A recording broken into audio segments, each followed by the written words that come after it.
अध्याय 81 ब्रह्मांड के देवता। क्या आपने अंतरिक्ष का देवता कहा? मैंने पूरी तरह से अचंभित होकर पूछा। हाँ, अंतरिक्ष का देवता एक ऐसा अस्तित्व था जो अंतरिक्ष को पूरी तरह से नियंत्रित करने में सक्षम था। ब्रह्मांड के भीतर सब कुछ पूरी तरह से उसके नियंत्रण में था। उद्धरण चिन्ह शून्य की व्याख्या की गई। ये सुनकर मैंने अपना हाथ ठुड्डी के नीचे रखा और मन ही मन सोचा, अगर ऐसा है तो क्या इसका मतलब यह है कि अंतरिक्ष में हेरफेर सीखने के लिए मुझे अंतरिक्ष के देवता को ढूंढना होगा? लेकिन आलिया के अनुसार कभी ऐसे इंसान थे जो अंतरिक्ष में कुछ हद तक दखलंदाजी कर सकते थे। हालांकि मनुष्यों में अंतरिक्ष जादू के प्रति उच्च अनुकूलता नहीं थी।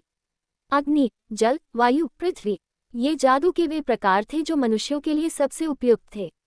हालांकि कुछ विशेष जादू भी उपलब्ध थे, जैसे काला जादू, एक प्रकार का दुष्ट जादू जिसका प्रयोग सबसे पहले राक्षस जाति द्वारा किया गया था, और फिर एक प्रकाश जादू भी था जिसे पवित्र जादू भी कहा जाता है, जिसका प्रयोग काले जादू का मुकाबला करने के लिए किया जाता था। आलिया के अनुसार अंतरिक्ष जादू का एक रूप है जिसका उपयोग देवताओं के युग के बाद से मनुष्यों द्वारा नहीं किया गया था। क्या आप जानते हैं कि मैं अंतरिक्ष के देवता को कहाँ पा सकता हूँ? मैंने उत्सुकता से पूछा। यह असंभव हो सकता है। अंतरिक्ष के देवता अन्य देवताओं के साथ बहुत समय पहले हुई आपदा के बाद से गायब हो गए हैं। उद्धरण चिन्ह आपदा, क्या आप संयोग से 3 शताब्दियों पहले मनुष्यों और राक्षसों के बीच हुए युद्ध की बात कर रहे हैं? मैंने पूछा, क्योंकि मैं इस विषय के बारे में थोड़ा उत्सुक था। हालांकि मुझे जो जवाब मिला उससे मैं बहुत हैरान था। नहीं, मैं उस युद्ध की बात नहीं कर रहा हूँ। मैं उस आपदा की बात कर रहा हूँ जो उस दुनिया के अस्तित्व में आने से बहुत पहले घटित हुई थी। उन्होंने कुछ कड़वे स्वर में जवाब दिया। मुझे लगता है उस समय जो कुछ भी हुआ उससे उनके मुंह में कड़वाहट रह गई होगी। लेकिन उस समय असल में क्या हुआ था? इसका अंतरिक्ष के देवता से क्या संबंध है? मुझे तो केवल सृष्टि के देवता के बारे में ही बताया गया था। मुझे तो ये भी नहीं पता था कि पहले अन्य देवता भी अस्तित्व में थे। क्या आप मुझे बता सकते हैं कि क्या हुआ था? मैं उस समय घटित हुई आपदा के बारे में जानना चाहता हूँ। डरने की कोई ज़रूरत नहीं है। अगर मुझे कुछ और जानकारी मिल जाए तो मैं सुनने को तैयार हूँ। इस स्थिति में विनम्र होने की कोई ज़रूरत नहीं है। मुझे बहुत शक है कि मुझे ब्रह्मांड के इतिहास के बारे में जानने का फिर कभी मौका मिलेगा। बहुत अच्छा। लगभग 5 सहस्राब्दी पहले ब्रह्मांड के विशाल शून्य में कहीं एक देवता का जन्म हुआ। वह वही है जो बाद में सृजन के देवता के रूप में जाना जाता है, क्योंकि वह सृजन की अवधारणा से उत्पन्न हुआ था। हालांकि वह एकमात्र देवता नहीं था जो उस समय पैदा हुआ था। विनाश के देवता भी अस्तित्व में आए जो विनाश की अवधारणा से उत्पन्न हुए थे। दोनों देवता एक साथ सह अस्तित्व में थे और अपनी विपरीत अवधारणा के बावजूद एक दूसरे के साथ सामंजस्य स्थापित करने का प्रयास करते थे। उन्होंने समझाया। इसके कुछ समय बाद अन्य देवता भी अस्तित्व में आए। अंतरिक्ष के देवता जो अंतरिक्ष की अवधारणा से उत्पन्न हुए, समय के देवता जो समय की अवधारणा से उत्पन्न हुए, और गुरुत्वाकर्षण के देवता जो गुरुत्वाकर्षण की अवधारणा से उत्पन्न हुए। वे सभी सार्वभौमिक नियमों में से एक का प्रतिनिधित्व करते थे और सबसे शक्तिशाली माने जाते थे। शून्य के अनुसार विशाल ब्रह्मांड में प्रत्येक देवता के अपने अपने कार्य और कर्तव्य थे। विनाश के देवता विनाश और विनाश करेंगे, जबकि सृजन के देवता उनके स्थान पर ग्रह, चंद्रमा और सूर्य जैसी नई चीजों का निर्माण करेंगे। अंतरिक्ष के देवता ने ब्रह्मांड में स्थिरता बनाए रखी और आयामी अंतरिक्ष का विस्तार किया। इस प्रकार अधिक सृजन के लिए जगह बनाते हुए गुरुत्वाकर्षण के देवता गुरुत्वाकर्षण क्षेत्र को बनाए रखते हैं, जबकि समय के देवता समय को सुचारू रूप से संचालित करने के लिए बनाए रखते हैं। अंततः भगवान के प्रयास से ब्रह्मांड का खूब विकास हुआ और कई सहस्राब्दियों और शताब्दियों के बाद उन्होंने आकाशगंगा के विभिन्न भागों पर शासन करने का निर्णय लिया और अपने क्षेत्र का विस्तार किया। सृष्टि के देवता ने विभिन्न लोकों और क्षेत्रों का निर्माण किया। उनमें से एक पृथ्वी थी जहां से मेरी उत्पत्ति हुई, फिर आत्मिक क्षेत्र और फिर अन्य सभी लोक अस्तित्व में आए। हालांकि जहां अन्य देवता शांति चाहते थे, वहीं विनाश के देवता विनाश चाहते थे। जैसा कि उनके नाम से ही स्पष्ट है, विभिन्न युगों में उन्होंने ज्ञात ब्रह्मांड में विनाश और तबाही मचाना जारी रखा। इससे उन देवताओं के बीच कई मतभेद पैदा हो गए जो उन्हें रोकना चाहते थे, क्योंकि उनके विनाश से अनिवार्य रूप से उनके जीवन पर प्रभाव पड़ेगा और उनके क्षेत्र को नुकसान पहुंचेगा। उन्होंने आगे कहा, अंततः वे विनाश के देवता को समाप्त करने के समझौते पर पहुंचे और इस प्रकार देवताओं की एक लंबी लड़ाई हुई, जिसके परिणाम स्वरूप कई युगों का अंत हुआ और उस ब्रह्मांड का निर्माण हुआ जिसमें आप अभी रहते हैं। उन्होंने समझाया, मैं समझता हूँ। मुझे लगता है कि यदि अब कोई देवता नहीं बचे तो चीजें सबसे खराब हो गई होंगी, क्योंकि शून्य विनाश जादू विनाश के देवता से उत्पन्न हुआ है। मैं समझता हूँ। मुझे लगता है कि अब जो कुछ हुआ उसका सामान्य सार मैं समझ गया हूँ, लेकिन क्या वे अधिक सभ्य तरीके से मामले को सुलझाने का कोई रास्ता नहीं खोज सकते थे? सभी संघर्षों का समाधान शांतिपूर्ण तरीकों से नहीं हो सकता। युवा देवताओं ने युद्ध में जाने का निर्णय इसलिए लिया क्योंकि वे समझ गए थे कि उनके पास कोई और विकल्प नहीं है। आवाज ने कहा। सृजन के देवता और संहार के देवता तथा अन्य देवताओं के बीच युद्ध पूर्णतः विनाशकारी रहा। न केवल उनका विनाश हुआ, बल्कि उनके युद्ध से संपूर्ण ब्रह्मांड को काफी क्षति पहुंची। आवाज जारी रही। आप पहले से ही आयाम में घटित होने वाली घटना से अवगत हैं, है न? आयामीय अंतरिक्ष में लहरें दिखाई देती रहती हैं। क्या यही कारण नहीं है कि आपको उस दुनिया में बुलाया गया था? उसने स्पष्ट स्वर में कहा। कई वर्षों के बाद आखिरकार ब्रह्मांड ने अपनी स्थिरता वापस पा ली। हालांकि ये केवल अस्थायी था, क्योंकि कभी कभी शक्तिशाली लहरें पूरे आयाम में फैल जाती थीं। ये केवल तत्व देवियों की कृपा है कि दुनिया अभी तक बिखर नहीं पाई है। उस समय के सबसे मजबूत अस्तित्वों के बीच संघर्ष ने काफी नुकसान पहुंचाया था, जिसका प्रभाव आज भी इस आयाम पर पड़ता है। हाँ, तो ये भी उनकी लड़ाई के बाद की स्थिति थी। मुझे नहीं पता कि आलिया ने मुझे इसके बारे में क्यों नहीं बताया।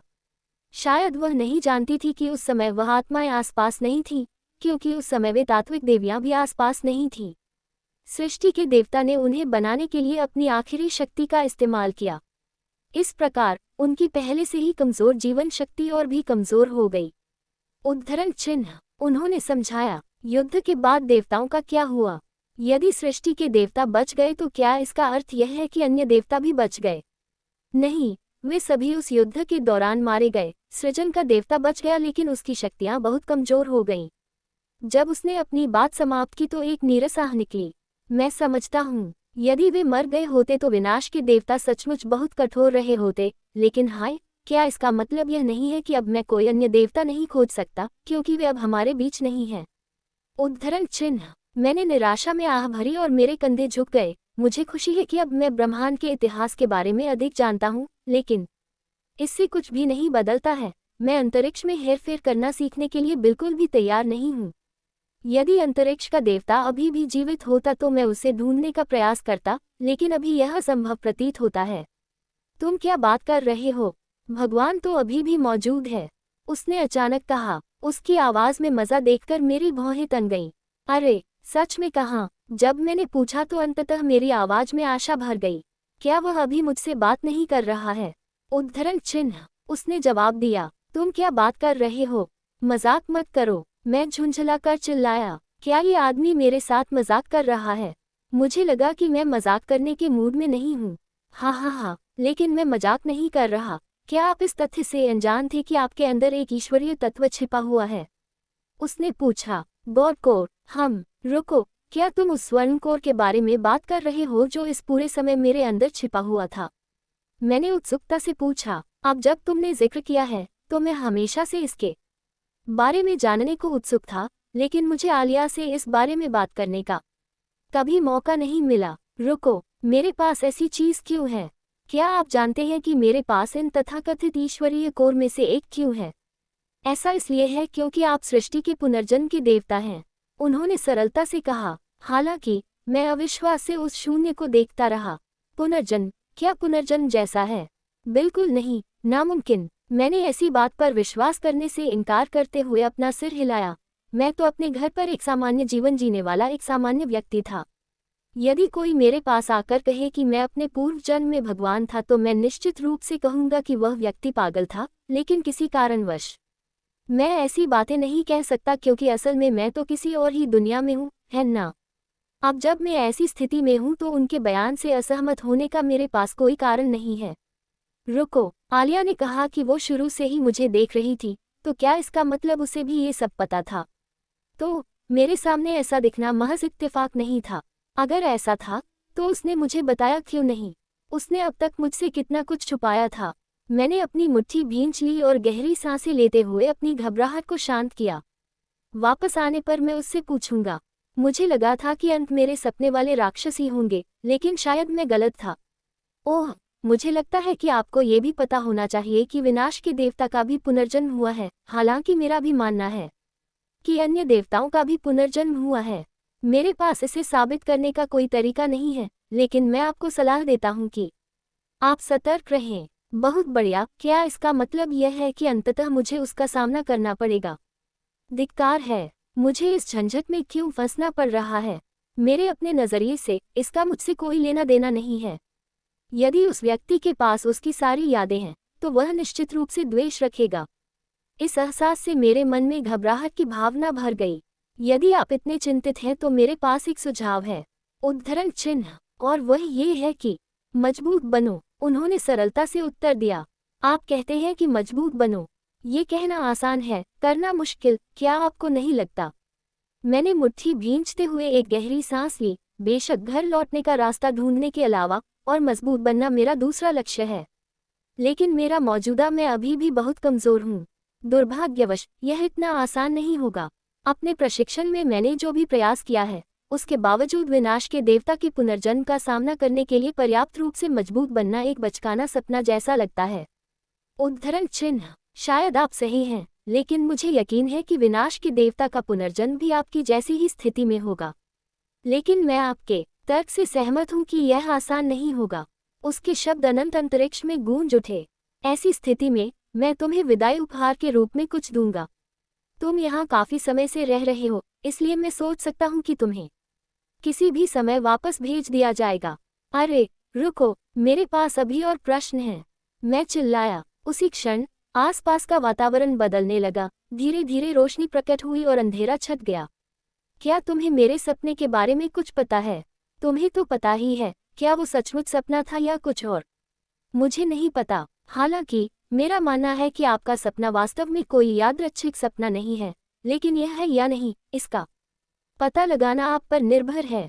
उद्धरण चिन्ह, इंतजार। दुर्भाग्य से अभी आपके प्रश्नों का उत्तर नहीं मिल पाया है। कम से कम मैं आपको अपनी कुछ शक्तियां तो बता ही दूंगा। काफी समय हो गया है जब मुझे किसी से बात करने का मौका मिला है, और वह शक्ति क्या है यह आपको जल्द ही पता चल जाएगा। मेरी आंखें धीरे धीरे खुलने से पहले उसकी आवाज धीमी होती गई और धीमी होती गई।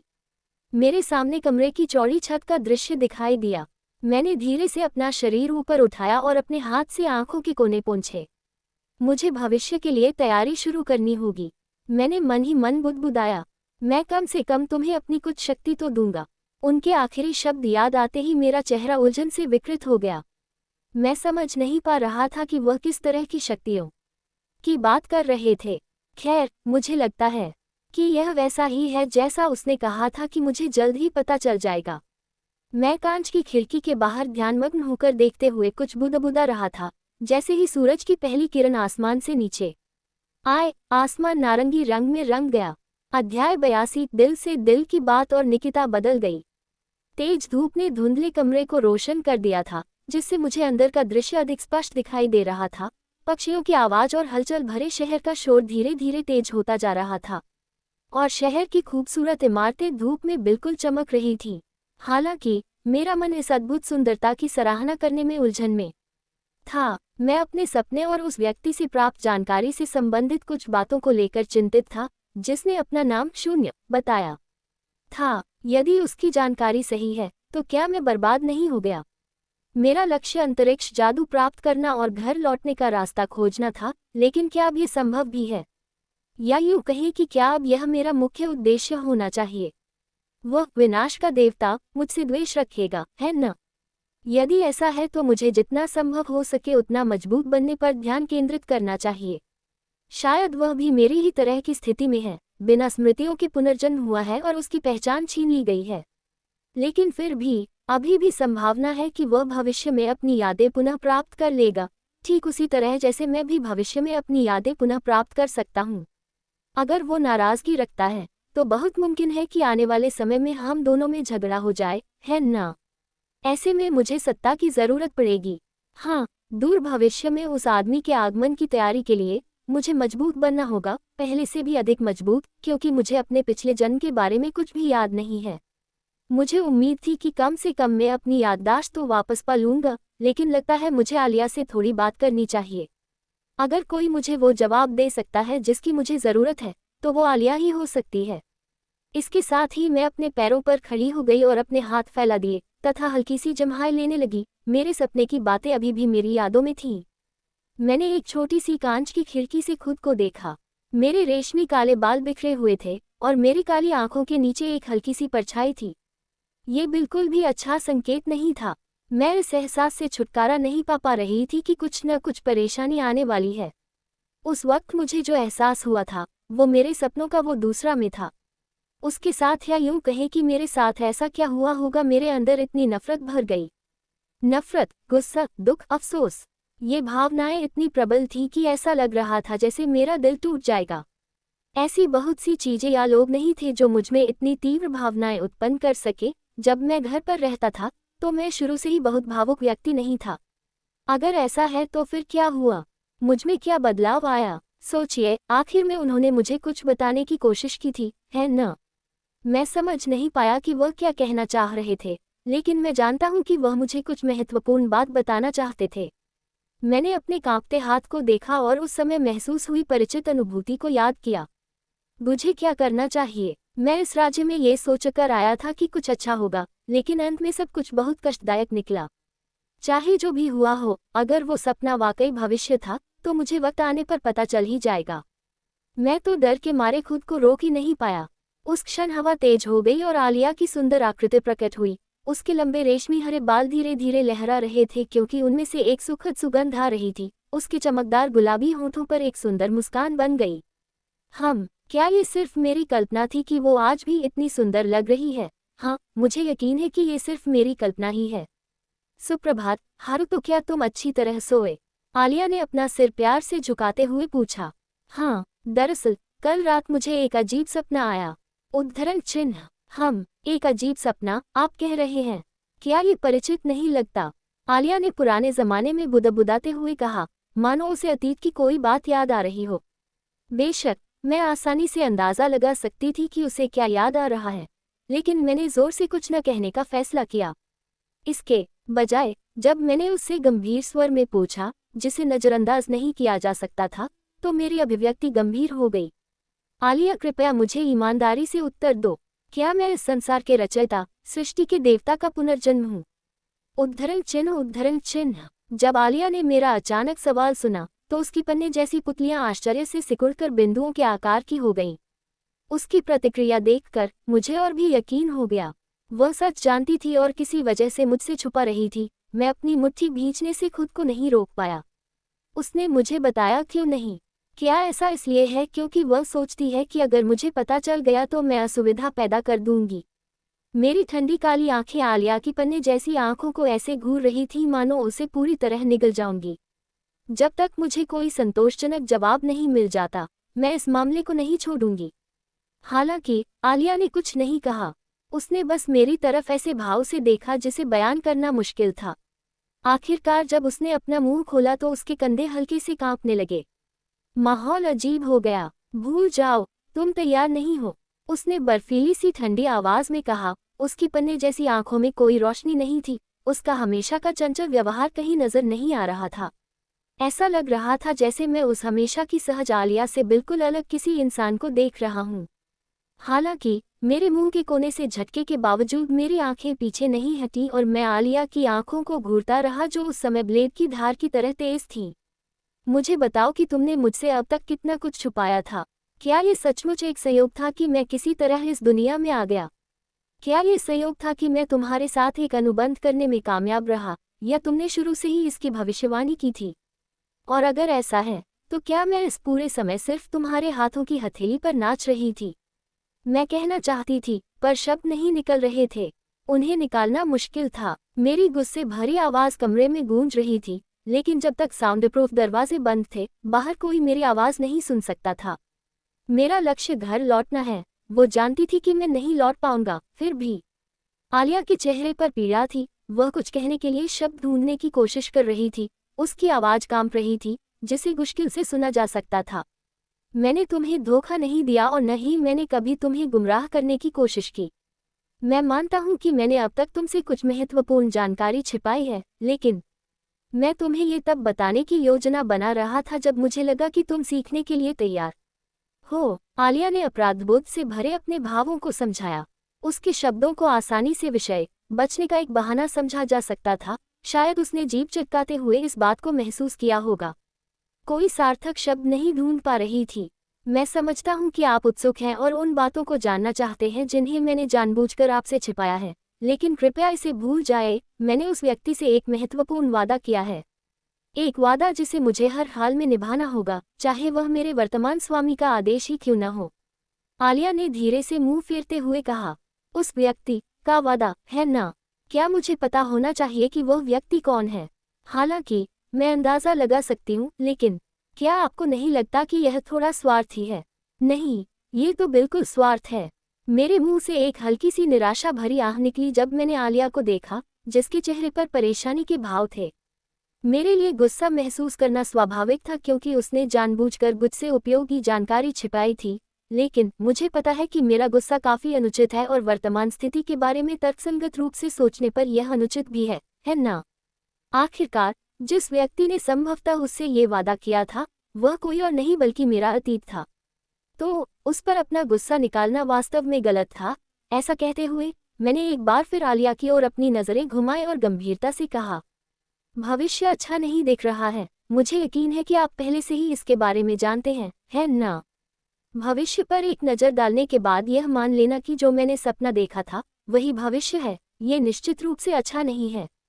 वास्तव में मैं हूँ। आलिया ने उसके हाव भाव से साफ जाहिर किया कि वो स्थिति को पूरी तरह समझ गई है। उसने सिर हिलाया। ये देखकर मैं उसके जवाब से संतुष्ट होकर मुस्कुराया। ऐसी स्थिति में महान वायु आत्मा, आलिया, क्या तुम उन लोगों को नष्ट करने में मेरी सहायता करोगी जिन्होंने मेरे शत्रु बनने की मूर्खतापूर्ण भूल की है?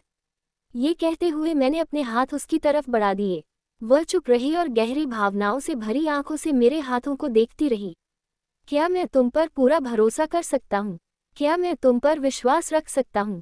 मेरे अंतिम शब्द सुनकर उसके गुलाबी होठों पर एक गर्म मुस्कान उभर आए और उसने अपने हाथ बढ़ाकर मेरे होठों को पकड़ लिया। बेशक, अगर आप मुझ पर भरोसा नहीं कर सकते या मुझ पर निर्भर नहीं रह सकते तो आप किस पर निर्भर रहेंगे? उसने जवाब दिया। हम दोनों अपनी ही दुनिया में खो गए थे कि तभी दरवाजे पर हल्की सी दस्तक हुई। मैंने तुरंत दरवाजा खोला और चांदी के बालों वाली निकिता मेरी दृष्टि के क्षेत्र में आ गई। सुप्रभात गुरुजी, आशा है आप अच्छी तरह सोए होंगे, निकिता ने मुस्कुराते हुए कहा।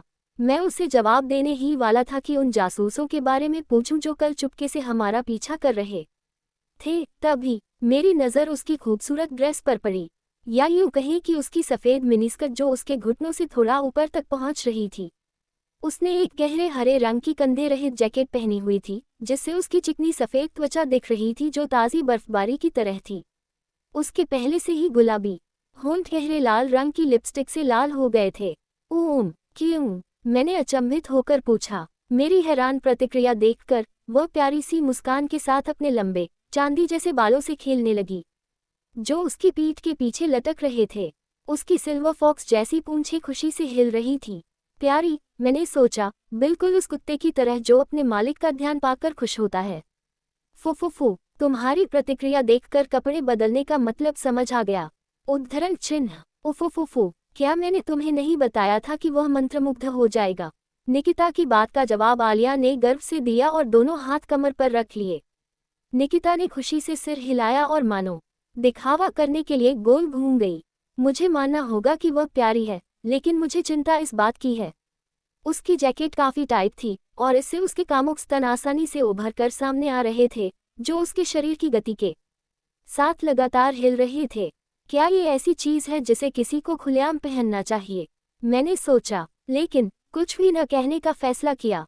निकिता का मुस्कुराता हुआ चेहरा देखकर मुझे लगा कि चुप रहना ही बेहतर है। निश्चित रूप से मैं किसी बारूदी सुरंग पर पैर नहीं रखना चाहता था। ठीक है, तुम लोग अगले आधे घंटे में गिल्ड में जा रहे हो, इसलिए तैयार हो जाओ।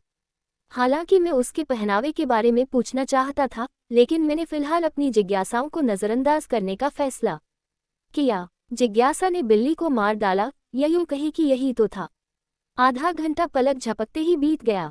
हम धीरे धीरे उस एडवेंचर गिल्ड की ओर बढ़े जहां हम पिछले दिन गए थे। शहर हमेशा की तरह शोरगुल से भरा हुआ था, जगह जगह स्टॉल, दुकानें और विक्रेता दिखाई दे रहे थे, लेकिन हमने उन सभी शोरों को नज़रअंदाज किया और आराम से अपनी मंजिल की ओर बढ़ चले। जब हम उस परिचित स्थान पर वापस आ गए तो हम अंदर गए और उसी रिसेप्शन लेडी की ओर चल पड़े। क्या तुमने सुना? बाई का एक ठिकाना पूरी तरह नष्ट हो गया। उद्धरण चिन्ह। हाँ, मैंने सुना है कि हर कोई इसी बारे में बात कर रहा है। वे कहते हैं कि उसके अनुयायियों को किसी शक्तिशाली जादूगर ने बर्फ में पूरी तरह जमा दिया था। इतना ही नहीं, उन्हें उसकी खून से सनी लाश भी मिली। जिसने भी हमला किया था उसने उसकी बेरहमी से हत्या कर दी थी। एक छोटी सी मेज के चारों ओर लकड़ी के मग लिए बैठे दो व्यक्तियों ने बताया कि उनके मुंह से शराब की भारी बदबू आ रही थी। हालांकि मुझे ज्यादा दिलचस्पी इस बात में थी कि वे किस बारे में बात कर रहे थे। बाय, क्या वे उस हट्टे कट्टे आदमी की बात कर रहे थे जिसने कल हमसे झगड़ा किया था? मैं सोच में पड़ गया। हाँ, लगता है उसका नाम बाय था, पर उसका ध्यान तो पहले ही रख लिया गया है। चिंता की कोई बात नहीं। टेलीपैथी के माध्यम से आलिया ने मुझे जो कुछ हुआ था उसका संक्षिप्त विवरण दिया। ये सुनकर मैं बाय और उसके वफादार अनुयायियों पर दया करने से खुद को नहीं रोक सका, खासकर जब उसने मुझे बताया कि उसने उसे कैसे मार डाला। मेरे पास वास्तव में आपके खिलाफ कुछ भी नहीं था, लेकिन आपने गलत लोगों के साथ लड़ाई शुरू कर दी, बस इतना ही। लेकिन फिर भी उन्होंने कहा कि वे एक बर्फ उपयोगकर्ता के हाथों मारे गए। उन्होंने ये भी कहा कि वह वास्तव में एक शक्तिशाली व्यक्ति था। निकिता, तुमने क्या किया? आसपास ऐसे बहुत कम लोग थे जो बर्फ तत्व को नियंत्रित कर सकते थे। हालांकि जल जादू के इस्तेमाल से यह संभव था, फिर भी यह काफी मुश्किल था। क्या हवा में व्याप्त जादुई शक्ति को महसूस करके हर कोई यह नहीं जान लेगा कि यह वही थी? मैंने थका हुआ सा आह भरते हुए कहा, मैंने नहीं सोचा था कि वह ऐसा लापरवाही भरा काम करेगी। क्या उन्हें अगोचर का मतलब भी पता है? मैं नहीं चाहता था कि हम पर कोई अनावश्यक ध्यान दिया जाए। कृपया चिंता न करें, मैंने अपराध स्थल पर हमारी उपस्थिति से पीछे छोड़ी गई हमारी जादुई शक्ति के हर निशान को मिटाना सुनिश्चित किया है। भले ही कोई विशेषज्ञ जांच करे, उन्हें ऐसा कुछ भी नहीं मिलेगा जो हमें इस घटना से जोड़ता हो। आलिया ने चेहरे पर आश्वस्त मुस्कान के साथ आत्मसंतुष्ट होकर समझाया। खैर, अगर हमेशा घमंडी रहने वाली पवन आत्मा ऐसा कहती है, तो मेरे पास असहमत होने का कोई कारण नहीं है। मैं मान जाऊंगी, लेकिन फिर भी इसे अपराध स्थल कहना सच्चाई से बहुत दूर नहीं होगा, क्योंकि तुम लोगों ने लोगों के एक समूह को बेरहमी से मार डाला था। लेकिन फिर भी ये थोड़ा अजीब लग रहा था। ये कोई घिसी पिटी क्राइम फिल्म नहीं है, समझ रही हो? मैंने अपनी नज़र निकिता की तरफ घुमाई जो एक खूबसूरत गाना गुनगुनाते हुए खुशी से मुस्कुरा रही थी। पिछला अध्याय अंतर्वस्त। अगला अध्याय 83 ड्रैगन कातिल। पहुंचे तो हमें अपना अपना गिल्ड सदस्यता कार्ड दिया गया। जाहिर है, लोग केवल व्यक्ति के काम में मौजूद भाग की जांच करते हैं, बल्कि यह किसी तरह उस व्यक्ति के बारे में जानकारी भी संतुष्ट करता है। तो इसके बाद हम सब एक अधिकृत तौर पर हमारे गिल्ड के सदस्य हैं। शुरुआती लोगों के लिए वे भी बैंक ऐप से शुरू होते हैं, इसलिए आप केवल कम रैंकिंग वाले क्वेस्ट ही ले सकते हैं। उपयोगकर्ताओं के कौशल के आधार पर हम साहसी लोगों को आपके अपने से एक और एक उच्च स्तर लेने की अनुमति देते हैं, इसलिए यदि आप पर्याप्त मजबूत हैं तो ई बैंक मिशन पर जाना। रिसेप्शनिस्ट ने समझाया। एक साहसी व्यक्ति के पास 6 रैंक हो सकती है, एक ही एक से शुरू करते हैं और पर्याप्त। रिसेप्शनिस्ट के अनुसार एक बैंक के लोगों को शुरू करने वालों से शांत सितारों की जरूरत होती है। उदाहरण के लिए कीचड़ उन्मूलन लेडी मिशन या यहाँ तक कि ऐसे मिशन जहाँ साहसी लोगों को ऐसे क्षेत्रों में भेजा जाता है जहाँ का खतरनाक राक्षस छिपे हो। हालांकि मिशन के प्रदर्शन के आधार पर पुरस्कार भी कम होते हैं।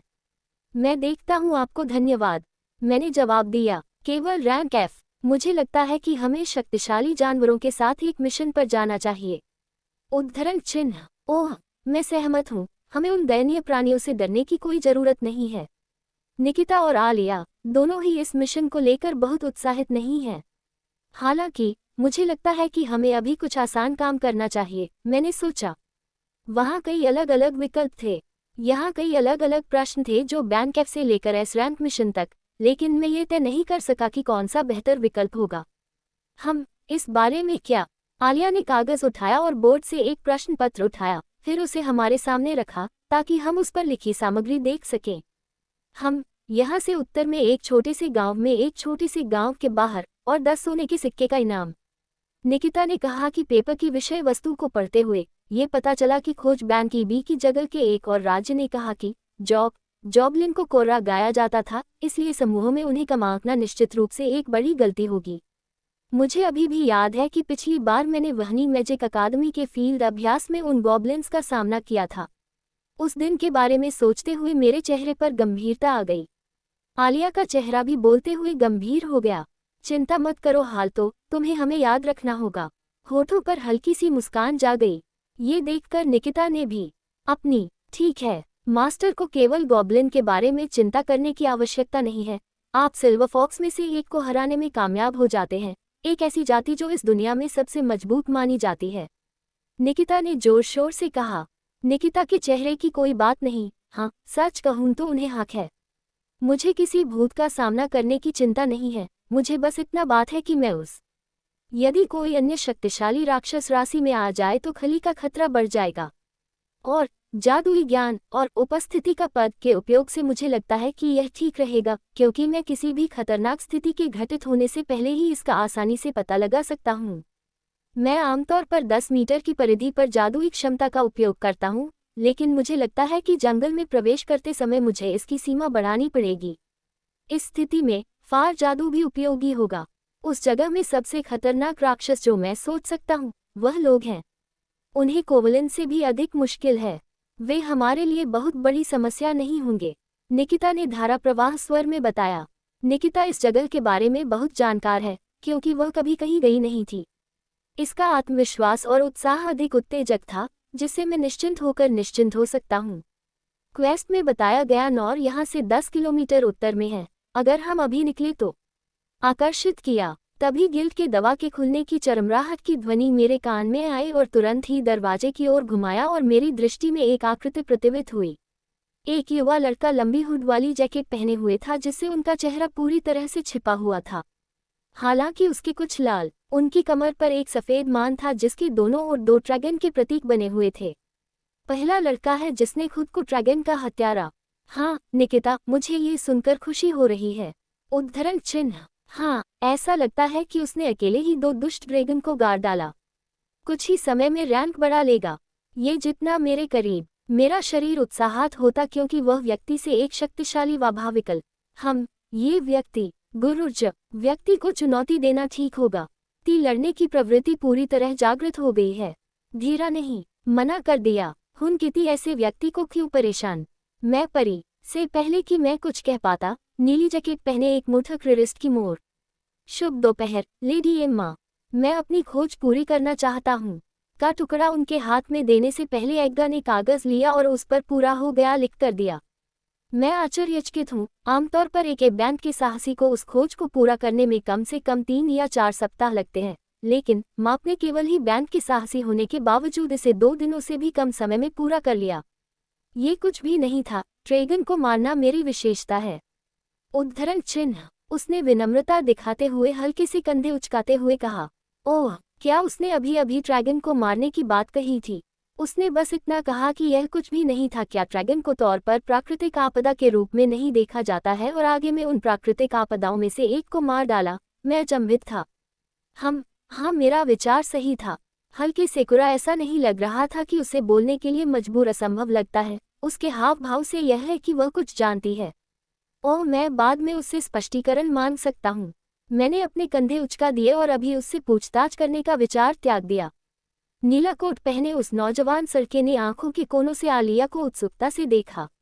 मुझे उनमें जिज्ञासा की एक इमर दिखाई दे रही थी। आलिया बेहद खूबसूरत है, इसलिए खोर बैठो थी। ये हगारी समस्या नहीं है। अब हमारे पास वह खोल है जिसे पूरा करना चाहते हैं, और भले ही इनाक ज्यादा न हो, लेकिन मेरे लिए ये गायने नहीं रखता, क्योंकि मेरे पास अभी भी वह शाही परिवार की बहुत सारा पैसा बचा है। ये सोचकर मैंने अनमा से बात करने की कोशिश की थी। माफ कीजिए, निकिता ने भीली जैकेट पहने युवक से पूछा। गिल्ड में सन्नाटा था यथा। ओई निकिता, तुम क्या कर रही हो? मैंने तुरंत सिर झुकाकर माफी मांगी। मुझे उसके विशिष्ट व्यवहार के लिए खेद है। कोई बात नहीं, कृपया। भीली जैकेट पहने उस युवा लड़के ने कुछ अजीब लहजे में मुझसे कहा, फिर उसकी रिकी की ओर से एक अजीब सी मुस्कान के साथ उसे देख रही थी। फिर उसने अपना मुंह खोला और जवाब दिया। ठीक है, मैं स्वीकार करता हूँ। के बाद ये निर्णय लिया गया कि वे बाहर आमने सामने की लड़ाई लड़ेंगे, खुले मैदान में स्थानांतरित कर लेते हैं, जहां उन्हें जी भरकर लड़ने के लिए पर्याप्त जगह मिल जाती है। न कि जैकेट पहने वह नौजवान अब आमने सामने थे।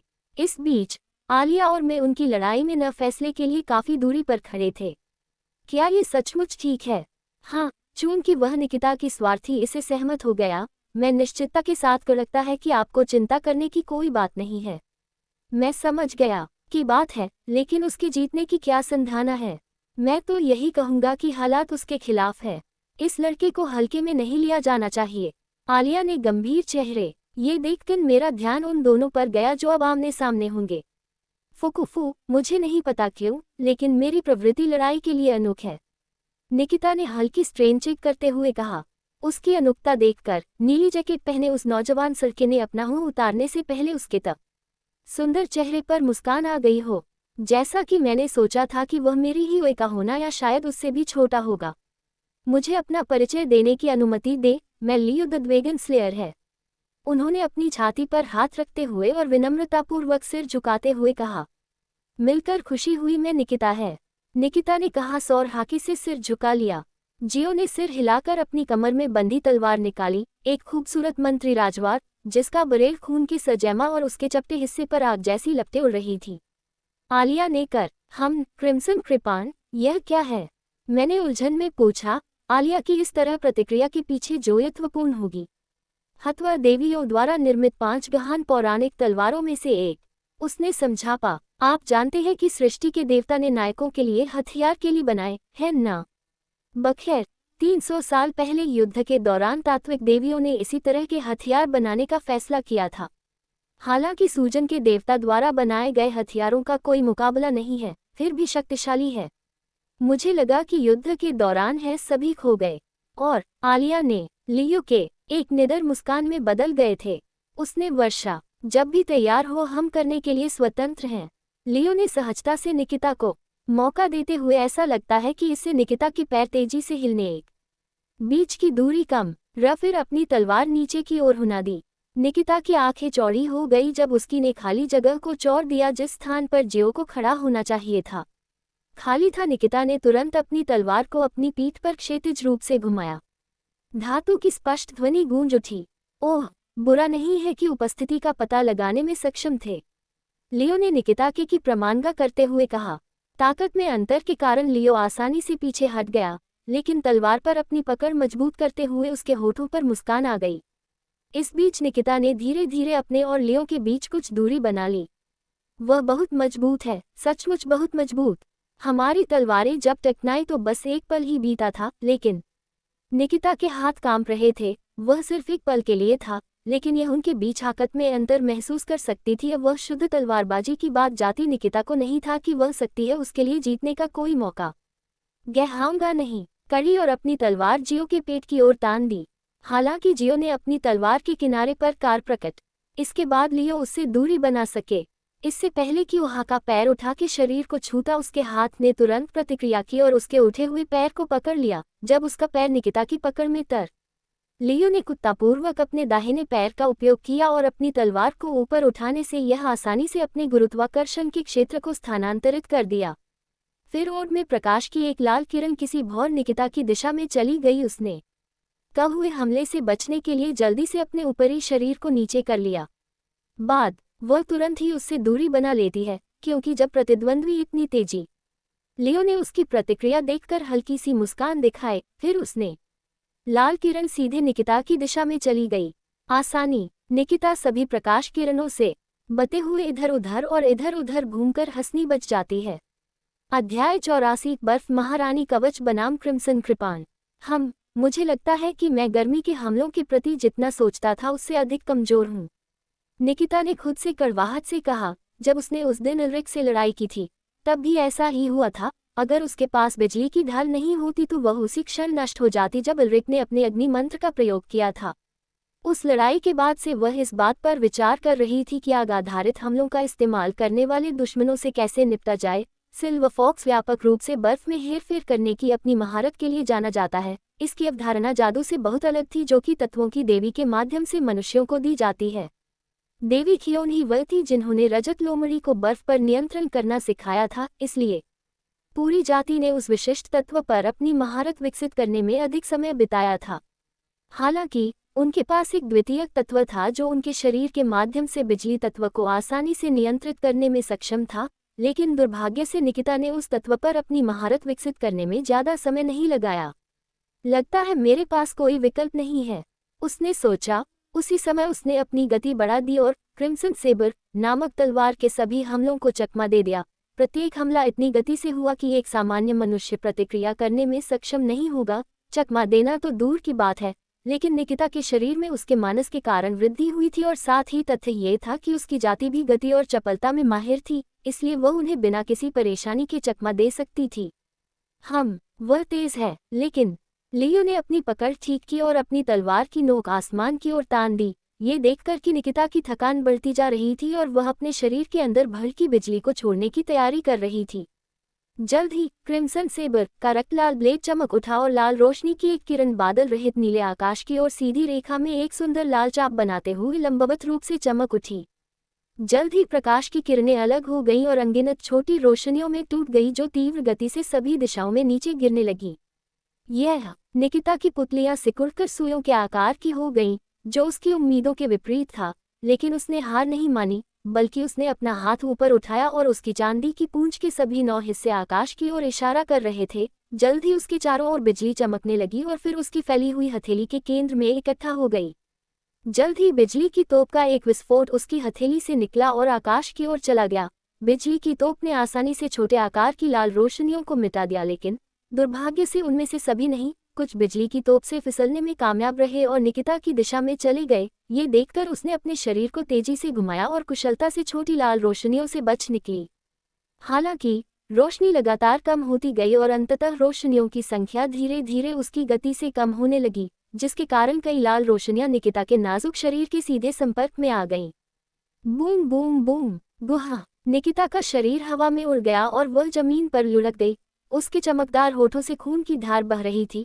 उसके लंबे चांदी जैसे बाल जमीन पर बिखरे हुए थे, जो असमान जमीन पर लुढ़कने से पूरी तरह से बिखरे और गंदे हो गए थे। छी! उसने जमीन से उठने की कोशिश करते हुए अपनी मुट्ठी भींच ली, लेकिन मुझे विश्वास है कि यह अंत है, लेडी निकिता। उद्धरण चिन्ह। उसके सिर पर एक छाया छा गई, जब उसके पीछे से एक कोमल और विनम्र आवाज आई और उसे अपनी नाजुक गर्दन पर ब्लेड की ठंडी अनुभूति हुई।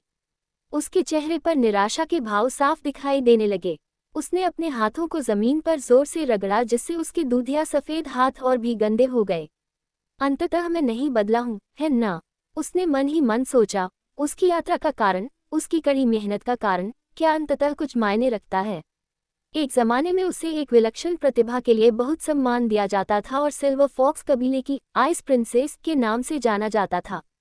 उसका परिवार उससे बहुत प्यार करता था, उसके गुरु उसकी प्रशंसा करते थे और उसके लोग उसका सम्मान करते थे। लेकिन जैसे ही उन्हें पता चला कि उसे अतीन्द्रिय दृष्टि का वरदान नहीं मिला है, सारी खुशियां मानो काफूर हो गईं, मानो देवताओं ने ही उसे त्याग दिया हो। उसके अपने पिता और भाई बहन उसके साथ ऐसे व्यवहार करते थे जैसे वह दोषपूर्ण हो। उन्होंने कभी भी उसे दयालु नजरों से नहीं देखा। उसके गुरु अब उसे पढ़ाना नहीं चाहते थे और उसके परिवार वालों ने भी उसका तिरस्कार किया। अंततः जब वह आलोचनाओं को और अधिक सहन नहीं कर सकी, तो वह चुपके से भाग गई, इस तीव्र इच्छा के साथ कि जो लोग उसे नीची नज़र से देखते थे उन्हें गलत साबित कर सके। वह देखी जंगल में रहती थी और ताकतवर बनने के लिए हर किसी पर हमला करती थी। अंततः उसने हारुतो और आलिया के साथ यात्रा करने का फैसला किया ताकि वह उनके साथ ताकतवर बन सके। उस समय उसे संदेह था कि क्या वह वास्तव में उसे मजबूत बना सकता है या नहीं, लेकिन ये देखते हुए कि वह सबसे मजबूत आत्माओं में से एक के साथ अनुबंध करने में कामयाब रहा, उसे थोड़ी उम्मीद थी। हालांकि उसकी भावनाएं धीरे धीरे बदलने लगी जैसे जैसे वह हारुतो नाम के लड़के के करीब आती गई, क्योंकि वह वास्तव में उसके कबीले के विपरीत उसमें मूल्य देखता था। लेकिन क्या वह सचमुच इतनी मजबूत हो पाएगी कि उन्हें गलत साबित कर सके? उसने सोचा। वह हारुतो के लिए बाधा नहीं बनना चाहती थी, क्योंकि उसके द्वारा एक दोषपूर्ण वस्तु के रूप में त्याग दिए जाने का डर उसके अंदर तब से मौजूद था जब से उसने उसे अपना स्वामी स्वीकार करना शुरू किया था। यद्यपि उनका साथ में बिताया गया समय बहुत कम था, फिर भी वह वास्तव में उत्सुक थी कि आगे क्या क्या रोमांचक घटनाएं घटेंगी। उसने अपने मालिक के सामने हार मानने से इनकार कर दिया। निकिता ने कनखियों से हारुतो और आलिया को देखा, जो दूर से उसे देख रहे थे। हाँ, भले ही मैं जीत न सकूं, पर मैं खुद को इतने दयनीय तरीके से हारने की इजाज़त नहीं दे सकता। अब उसके लड़ने के जोश से उसके चारों ओर बिजली कौंध गई। ये देखकर लियो ने सावधानी से अपनी आंखें सिकुड़ी, लेकिन फिर सहज ही वह पीछे हट गया क्योंकि बिजली निकिता के चारों ओर एक सर्पिल आकार में घूम रही थी, जिसके केंद्र में निकिता थी। फुफुफु, माफ करना ड्रैगन स्लेयर नहीं, सर लियो। लेकिन मैं अंत तक विरोध करता रहूंगा, मुझे उम्मीद है कि आपको कोई आपत्ति नहीं होगी। निकिता ने एक ताज़ा भाव के साथ यह पूछा, जबकि उसके लंबे चांदी जैसे बाल उसकी पीठ के पीछे बिखरे हुए थे। उसकी 9 रोएदार चांदी जैसी पूंछें धीरे धीरे हिल रही थीं, मानो उनका अपना कोई दिमाग हो। ये सुनकर लियो ने बोलने से पहले अपनी भौहें ऊपर उठाई।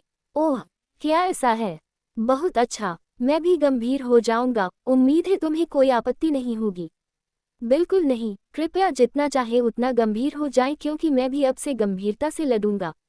निकिता ने एक निडर मुस्कान के साथ घोषणा की जो बहुत ही आकर्षक लग रही थी। जल्द ही उसके शरीर के चारों ओर धुंध छा गई, जिससे उसका सुडौल शरीर सबकी नजरों से ओझल हो गया। जल्द ही धुंध छट गई और उसका शरीर दिखाई देने लगा।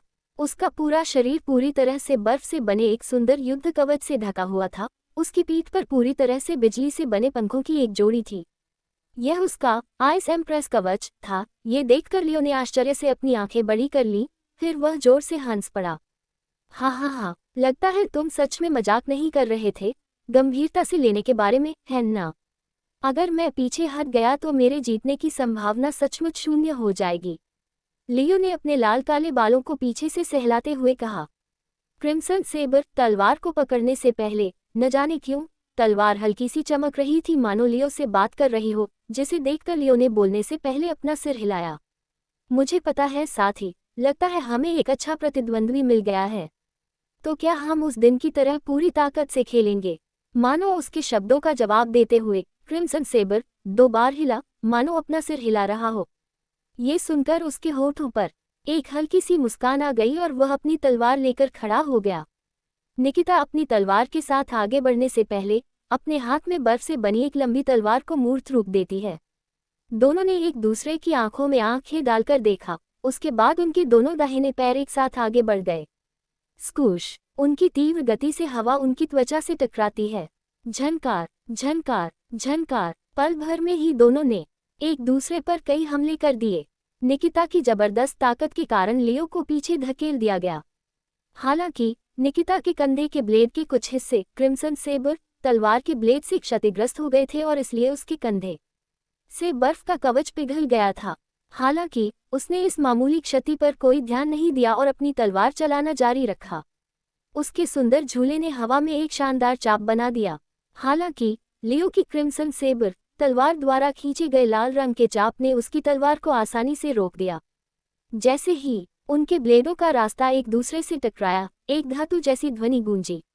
निकिता ने तब अपना हाथ आगे बढ़ाया। जब बर्फ का टुकड़ा जमीन से ऊपर उठा, आसन्न खतरे को भांपते हुए लियो ने तुरंत जमीन से छलांग लगा दी और हवा में उछलकर अचानक हुए हमले से बच गया। उस छेद का इस्तेमाल करते हुए निकिता ने तुरंत दूरी कम की और अपनी बिजली से लदी तलवार की धार लियो के निचले शरीर की ओर घुमाई। अगर वह मानव शरीर से टकराती तो निश्चित रूप से काफी नुकसान होता। हालांकि लियो का उस हमले में घायल होने का कोई इरादा नहीं था।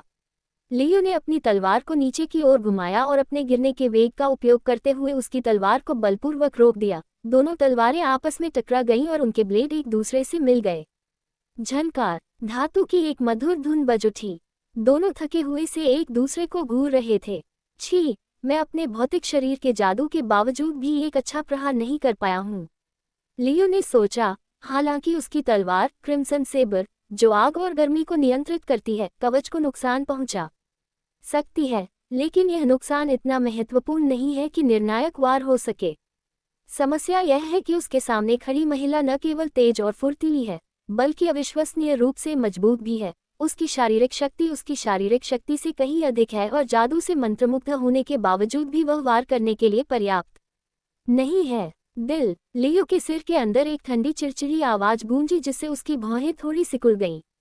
आह, कितनी अप्रिय आवाज है, उसने सोचा। कृपया इससे दूर रहें, क्या मैंने आपको नहीं बताया था कि मुझे आपकी ज़रूरत नहीं है? वह कमीना जिसने मुझसे सब कुछ छीन लिया, वह चिल्लाया। उसकी रगों में बहने वाले दुष्ट ड्रैगन के खून से उसे अपने बारे में सबसे ज्यादा नफरत थी। वह उस ड्रैगन से पूरी तरह से नफरत करता था और यही कारण है कि उसने दुष्ट ड्रैगन को मारना जारी रखा। दुष्ट अजगर की आवाज कुछ चिढ़कर बोली, छी, क्या यह आदमी सचमुच मेरे परिवार को मारने और मेरी मातृभूमि को नष्ट करने की बात इतने उदासीन स्वर में कर रहा है? लियो की कनपटी पर एक नस उभर आई। निकिता ने फिर अपना हाथ ऊपर उठाया, क्योंकि वहां बहुत सारे बर्फ के भाले इकट्ठे हो गए थे और वे प्रत्येक उस दिशा में गिरे जहां लियो खड़ा था। हालांकि वह अपने पैरों को हिलाते हुए उनकी गोलीबारी के बीच से रास्ता बनाता हुआ आगे बढ़ा। जल्द ही वह सीधे निकिता की ओर बढ़ा, जो बर्फ के भालों को खुद ही नियंत्रित कर रही थी। उसे अपनी ओर आते देख उसने जल्दी से बर्फ के भालों को नियंत्रित किया और पीछे से उसका पीछा करने लगी। छी, कितनी परेशानी वाली बात है। उद्धरण चिन्ह, लियो ने थके हुए स्वर में धीरे से कहा। वह अचानक रुक गया और अपनी लाल आंखें सिकोड़ ली। उसने अपनी तलवार को दोनों हाथों में कस लिया, क्योंकि उसकी तलवार की धार तुरंत आग से प्रज्वलित हो गई जो तीव्र रूप से जलने लगी। अब मैं तुम्हें पकड़ लिया, निकिता अपनी जीत के प्रति आश्वस्त होकर चिल्लाई। लेकिन जैसे ही बर्फ के भाले पहुंच से दूर हुए, लियो ने अपनी तलवार उठाई और नीचे की ओर ले गया। इसके बाद क्रिम्सन सेबर के ब्लेड से आग निकली और लियो पर आ रहे कई बर्फ के भालों को आसानी से पिघला दिया। मैं समझ गया, तो यही उसकी योजना थी। निकिता का चेहरा कड़वा हो गया जब उसने देखा कि उसकी बर्फ कितनी आसानी से पिघल गई। अग्नि तत्व वाले किसी भी व्यक्ति के साथ लड़ते समय अग्नि तत्व उसके लिए बहुत बड़ी पीड़ा बन सकता है। इसके बाद लियो ने एक ही झटके में उनके बीच की दूरी कम कर दी। निकिता ने तुरंत प्रतिक्रिया व्यक्त की, क्योंकि उसने अपनी तलवार को क्षैतिज रूप से बगल में घुमाया, लेकिन लियो ने अपनी तलवार से उसकी तलवार को आसानी से विक्षेपित कर दिया। फिर उसने अपनी तलवार को लंबवत घुमाने से पहले गति बनाने के लिए अपने शरीर को घुमाया। निकिता ने फिर से लंबी दूरी का हमला करने के लिए कुछ दूरी बनाने की कोशिश की, लेकिन इस बार वह बिजली के तत्व का इस्तेमाल करने वाली थी। मानो ये भांपकर लियो ने धीरे से अपनी तलवार तान ली। फिर क्रिम्सन सेबर चमक उठा और लियो का शरीर लाल रंग की चमक में लिपट गया। फिर वह बुदबुदाया, तलवार तकनीक, लाल भड़क तूफान। उद्धरण चिन्ह। इसके बाद उसने निकिता पर सीधी रेखा में हमला किया और अपने पीछे एक सुंदर लाल रंग का चाप बनाया तथा फिर अपनी तलवार को सीधा घुमाया। हुह गुह। उसकी गतिविधियां इतनी तेज थी कि निकिता प्रतिक्रिया देने में बहुत धीमी थी और उसने सहज रूप से अपनी तलवार घुमा ली। लेकिन टिंग, निकिता ने अपनी लाल आंखें चौड़ी कर ली, क्योंकि उसकी बर्फ की तलवार आसानी से कट गई थी। उसके हाथ में केवल तलवार की मूठ ही बची थी और तलवार का ब्लेड एक छोटी सी आवाज के साथ जमीन पर गिर गया। अध्याय 85। चौंकाने वाली खबर। ऐसा लगता है कि यह अंततः खत्म हो गया है। उद्धरण चिन्ह। निकिता और लियो के बीच लड़ाई देखकर मैंने कहा, सच में यह एक अच्छी लड़ाई थी। जब मैंने निकिता का युद्ध कवच देखा तो मैं अपना आश्चर्य छिपा नहीं सका, क्योंकि यह मुझे सचमुच आश्चर्यचकित कर गया। मुझे नहीं पता था कि वह ऐसी चीज छिपा रही है। लेकिन लियो भी कमाल का था। मुझे मानना पड़ा कि उसकी तलवारबाजी और मार्शल आर्ट मुझसे कहीं बेहतर थे। हालांकि मेरी तलवारबाजी ज्यादातर खुद सीखी हुई है। मुझे अभी बहुत कुछ सीखना है। वाकई यह एक शानदार मुकाबला था। हालांकि यह अफसोस की बात है कि वह जीत नहीं सकी, लेकिन यह हार उसे निश्चित रूप से प्रेरित करेगी। मैं उसके भविष्य के विकास के लिए तत्पर हूँ। आलिया ने तालियां बजाते हुए गंभीरता से कहा। उसकी पन्ने जैसी आंखें हल्की सी चमक रही थीं जब वह उन दोनों को देख रही थी जो हमसे कुछ ही दूरी पर एक दूसरे के आमने सामने खड़े थे। हालांकि एक बात है जिसके बारे में मैं उत्सुक हूँ। तभी आलिया ने अपना सिर मेरी ओर घुमाया और उसके चेरी जैसे होंठों पर एक हल्की सी मुस्कान खिल उठी। मुझे लगता है आप उसकी तलवार कौशल के बारे में पूछना चाहते हैं, है ना? हाँ, अभी अभी वह तकनीक क्या थी? इसे सरल भाषा में कहें तो तलवार तकनीक, जिसे तलवार कौशल भी कहा जाता है, एक विशेष तकनीक है जिसका उपयोग वे लोग कर सकते हैं जो तलवार चलाने की कला में निपुण हैं। जादू या आत्मिक कलाओं से अलग, तलवार कौशल उपयोगकर्ताओं को अपनी तलवार के अंदर छिपी शक्ति को अपने मन का उपयोग करके उजागर करने की अनुमति देता है। उसने धारा प्रवाह समझाया। मैं समझ गया। मुझे लगा कि यह जादू जैसा ही है, लेकिन मुझे लगता है कि दोनों में एकमात्र समानता यह है कि दोनों ही सक्रिय होने के लिए मन पर निर्भर थे, जबकि स्पिरिट आर्ट्स में उपयोगकर्ता को आत्मा के माध्यम से ही स्पिरिट आर्ट्स का उपयोग करने की अनुमति होती है। बेशक कुछ विशेष तलवारें होती हैं जिनकी अपनी जन्मजात शक्तियां होती हैं, उन्हें जादुई तलवारें कहा जाता है। उनमें से प्रत्येक की अपनी श्रेणी होती है, सामान्य से लेकर विशेष, उत्कृष्ट से लेकर पौराणिक और फिर नायकों की हथियारबंद किंवदंतियां होती हैं।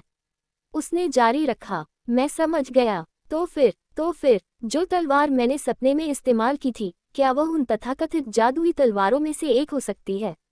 मैंने मन ही मन गुनगुनाया, मुझे याद है कि मेरे सपने में मेरा जो पुराना रूप था, उसके हाथ में एक चांदी की तलवार थी जिससे रोशनी की धार निकल रही थी। फिर मैंने अपनी कमर पर बंदी तलवार की म्यान को धीरे से खींचा।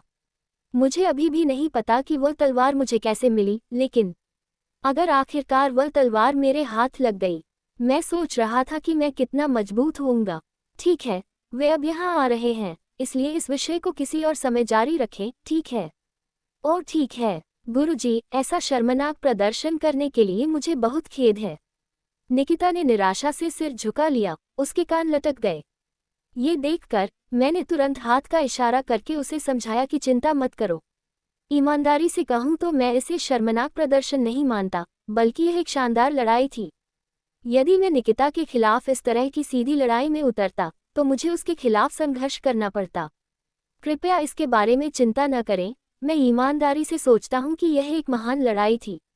उद्धरण चिन्ह आर सच में, निकिता ने सवालिया अंदाज में सिर झुकाया।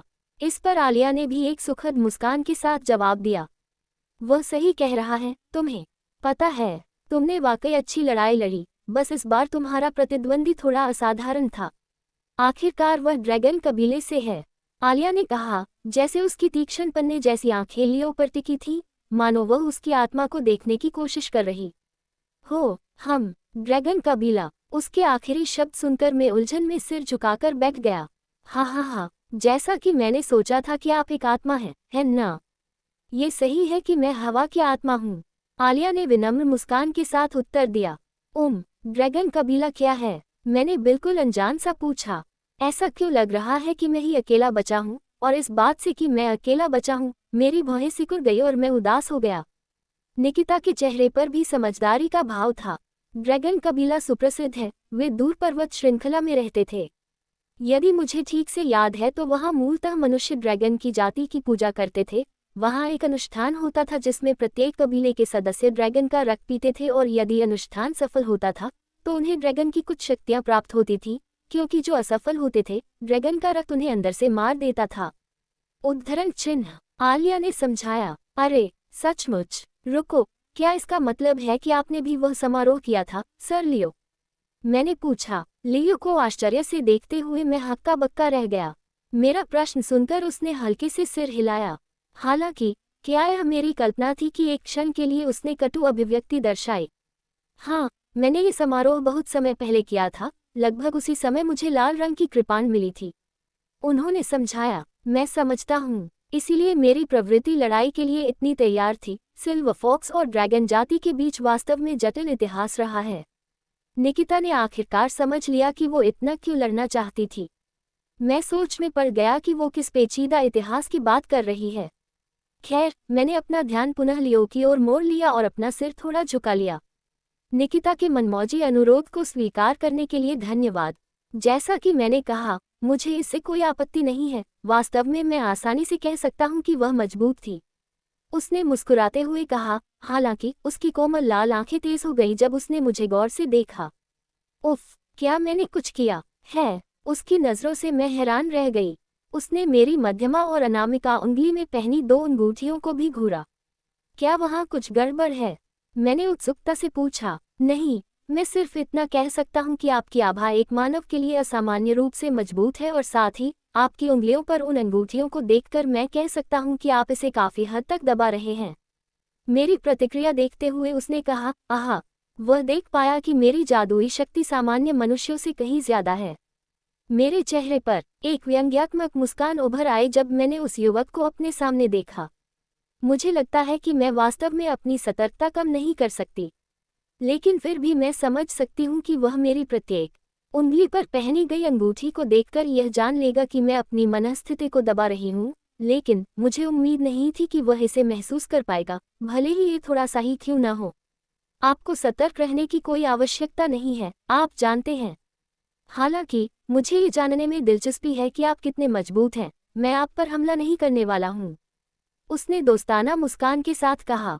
मैं कुछ देर तक उसे घूरता रहा, फिर आखिरकार अपना मुंह खोला। मैं समझ गया, अगर आप चाहते हैं कि हम एक बनावटी लड़ाई करें तो मुझे कोई आपत्ति नहीं है, लेकिन शायद किसी और समय, क्योंकि आप काफी थक गए होंगे, है ना? हाँ, तुमने सही बात कही। एक बार जब मैं अपनी सहनशक्ति पूरी तरह से बहाल कर लूंगा तो हम कोशिश करेंगे। खैर, मैं उन नायकों का भी सामना करना चाहता हूं जिन्हें हाल ही में बुलाया गया है। उद्धरण चिन्ह, उसने सहजता से गुस्कुराते हुए कहा। क्या? उसने अभी अभी उन नायकों की बात की जिन्हें हाल ही में बुलाया गया था? क्या उसका मतलब है कि 300 साल पहले की कहानी के नायक वापस आ गए हैं? रुको, तुमने अभी कहा कि तुम उन नायकों का सामना करना चाहते हो जिन्हें हाल ही में बुलाया गया है। क्या ये सच है? क्या नायक सचमुच वापस आ गए हैं? मैंने उत्सुकता से पूछा। आलिया भी इस विषय के बारे में उत्सुक लग रही थी। वह मेरे करीब आए और मेरी बांह पकड़ ली तथा अपना सिर मेरे दाहिने कंधे पर टिका दिया। उसके मुलायम, चमकीले हरे बाल मेरे चेहरे से टकराते हैं और मैं उसके शरीर से आती हुई कोमल सुगंध को सूंघता हूँ। हाँ, लगभग 2 दिन पहले हमें शाही महल के अंदर एक शक्तिशाली अंतरिक्ष जादू का प्रयोग होते हुए महसूस हुआ और राजा ने घोषणा की कि नायक एक बार फिर से अवतरित हुआ है। हालांकि ये महल के अंदर अधिकारियों द्वारा किया गया कोई सम्मन जादू नहीं था, बल्कि तात्विक देवियों द्वारा किया गया सम्मन था। उद्धरण चिन्ह, उन्होंने समझाया। Dot dot dot dot dot dot dot. मैं तो यही कह रहा हूँ, उन लोगों को भी किसी दूसरी दुनिया से बुलाया गया था। हुआ। उद्धरण चिन्ह, वह क्या था? ये कुछ भी नहीं है, इसके बारे में चिंता मत करो। लेकिन अगर तत्व देवियों ने उन्हें बुलाने का फैसला किया है तो क्या इसका मतलब है कि कुछ बुरा होने वाला है? अगर ऐसा हुआ तो मुझे आश्चर्य नहीं होगा। आलिया मेरे बगल से धीरे से बुदबुदाई। तारानकन तारानकन तारानकन। अल्बानिया राज्य के मुख्य प्रवेश द्वार से एक अन्य स्थान पर एक सुंदर भव्य गाड़ी धीरे धीरे मुख्य द्वार से होकर अल्बानिया राज्य की राजधानी अल्बान की ओर बढ़ रही थी। गाड़ी के पहिए शोर मचाते हुए अल्बानिया राज्य के केंद्र में स्थित भव्य दिखने वाले महल की ओर बढ़े। गाड़ी के प्रतीक को देखकर बाहर खड़े आम लोगों का ध्यान उसकी ओर आकर्षित हुआ। बेशक, वे देखेंगे कि गाड़ी पर राज्य के शाही परिवार का प्रतीक अंकित है। राजधानी से लगभग 30 मिनट चलने के बाद गाड़ी अंततः महल के प्रवेश द्वार के विशाल द्वार तक पहुंच गई। गाड़ी को देखते ही आलस से इधर उधर घूम रहे गार्ड तुरंत उठ खड़े हुए और उन्होंने 2 तरफा काला गेट खोल दिया। जल्द ही गाड़ी एक बार फिर शाही महल के खूबसूरत बगीचे से होकर चलने लगी। अंततः जब गाड़ी रुकी तो दरवाजा खुल गया। एक व्यक्ति जो लगभग 40 वर्ष का लग रहा था, बटल की वर्दी पहने हुए खुले दरवाजे पर आया और अपना हाथ आगे बढ़ाया। एक खूबसूरत लड़की जो लगभग किशोरावस्था में थी, ने अपना हाथ बढ़ाया और उसका हाथ थाम लिया। फिर जब वह गाड़ी से नीचे उतर रही थी तो उसने उसे खड़े होने में मदद की। हल्की हवा उसके सफ़ेद गालों को छू रही थी, उसके हल्के बैंगनी बाल हवा में लहरा रहे थे। फिर उसने अपने चश्मे को ठीक किया, छू और बटलर को प्रणाम किया। उसके बाद वह अपने दृष्टि क्षेत्र में स्थित महल की ओर बढ़ गई। जब वह वहां जा रही थी तो फूलों की खुशबू उसकी नाक में घुस गई और वह महल के दरवाजे की ओर शान से चलने लगी। आह, महाराज, आपका पुनः स्वागत है। हल्के लंबे सुनहरे बालों वाली एक युवती, जो लगभग 20 वर्ष की लग रही थी, नौकरानी की वर्दी पहने हुई राजकुमारी सोफिया की ओर अपना सिर झुका रही थी, जो अभी अभी वतनबे राज्य से घर लौटी थी। शुभ दिन, लेडी एवा। क्या मेरे पिता घर पर हैं? उसने पूछा। अल्बानिया का राजा आमतौर पर एक जगह पर ज्यादा देर तक नहीं रुकता था। वह एक ऐसा राजा था जिसे बाहर जाकर घूमना फिरना पसंद था। शायद सोफिया को भी अपनी साहसिक भावना वहीं से मिली होगी। उसका सवाल सुनकर एवा ने सिर हिलाया। हाँ, महाराज अंदर हैं। नायक के लौटने की खबर सुनते ही वे जल्दी से वापस आ गए। मैं समझ गया। क्या तुम मुझे उसके पास ले जा सकते हो? समझा। एवा ने महल के अंदर जाने से पहले अपना सिर झुकाया। सोफिया चुपचाप उसके पीछे चली गई। वे दोनों महल की सीढ़ियों से ऊपर चढ़े और शाही महल की 4थी मंजिल पर पहुंच गए। वे एक लंबे संकरे गलियारे से होते हुए आगे बढ़े जिसमें 5 लोगों के बैठने के लिए पर्याप्त जगह थी और एक बड़े लकड़ी के दरवाजे के सामने रुक गए। जब वे दरवाजे पर पहुंचे तो एवा ने दरवाजे की ओर पीठ कर ली और 2 बार दस्तक दी। आप यहाँ महामहिम को पाएंगे, उसने सोफिया से कहा। सोफिया ने सिर हिलाया और दरवाज़ा खोलकर अंदर चली गई। जैसे ही सोफिया ने कमरे में प्रवेश किया, एक आलीशान और विशाल इंटीरियर ने उसकी बैंगनी आंखों को भर दिया। वह धीरे धीरे लाल कालीन पर चलकर सिंहासन की ओर जा रही थी। सिंहासन पर छोटे छोटे कैरेमल रंग के बालों वाला एक सुंदर आदमी बैठा था, जो लगभग 40 साल का लग रहा था। हालांकि उम्र के बावजूद उसके चेहरे पर अभी भी जवानी के निशान थे। सोफिया को देखते ही उसके चेहरे पर एक बड़ी मुस्कान फैल गई। ओह मेरी प्यारी सोफिया, मैंने तुम्हें कितना याद किया, राजा ने एक सौम्य मुस्कान के साथ कहा। अपने पिता, जिनकी उसे बहुत याद आ रही थी, की आवाज़ सुनकर सोफिया अपनी खुशी रोक नहीं पाए और उनकी ओर दौड़ी। पिता, दोनों ने एक दूसरे को गले लगाया और गर्मजोशी से गले मिले। सोफिया ने अपने पिता के कपड़ों के माध्यम से उनकी गर्मी को महसूस करते हुए अपनी आंखें बंद कर लीं। राजा ने अपनी बेटी के मुलायम चमकदार बैंगनी बालों में हाथ फेरा, जबकि उसने अपना सिर उसकी छाती पर टिका दिया था। जब वे गले लगकर अलग हुए तो सोफिया अपने पिता के सामने बैठ गई। पिताजी, मैं आपसे यहाँ बुलाए गए नायक के बारे में पूछना चाहता हूँ, क्या ये ठीक है? बेशक, नायक सचमुच एक महान युवती है। मुझे यकीन है कि आप दोनों बहुत अच्छे से मिलेंगे। तो फिर हीरो एक लड़की है। हाँ, वह लगभग तुम्हारी ही उम्र की है, और साथ ही। राजा अपनी बात पूरी कर पाते उससे पहले ही दरवाजे पर हल्की दस्तक हुई। तभी दरवाज़ा खुला और करीने से कटे सुनहरे बालों वाला एक युवक अंदर आया। वह अल्बानियाई राज्य का पहला राजकुमार था। उन्होंने एक सुनहरा वस्त्र पहना हुआ था, जिसकी छाती की जेब पर शाही परिवार का प्रतीक चिन्ह लगा हुआ था।